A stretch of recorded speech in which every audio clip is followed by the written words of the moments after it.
তো সামনের থেকে গাড়িটা রোডের মধ্যে 3 পল্টি গেছে, মানে গাড়িটা দোলাইছে। দোলানোর পরে হঠাৎ করে এক মহিলা চিক্কু দিছে, ভাই আস্তে আস্তে।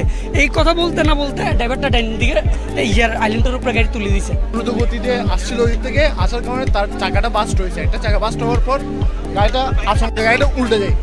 উল্টানোর পর গাড়িটা ওই যে ভিতর থেকে যারা বাইরে ছিল যে জানালার পাশে তারা বেরোতে পারছে, কিন্তু সামনে যারা যাত্রী ছিল তারা বেরোতে পারেনি। এখনো পর্যন্ত 3 জন যাত্রী এখানে মারা গেছে, আর 3 জনকে আমরা উদ্ধার করতে সক্ষম হই। লোকজন যারা আহত হয়েছে তাদেরকে বাইর করছি। আমার মনে হয় ধারণা যে 2 জন মৃত ভিতরে আটকা আছে। 2 জন বাবা যাচ্ছে যে ওনারা মনে হয় মৃত, আর একজন মহিলা আছে সুস্থ, হাতটা ভিতরে ঢুকিয়ে রাখছে। আমরা বাইর করতে পারতেছি না, চেষ্টা করতেছি।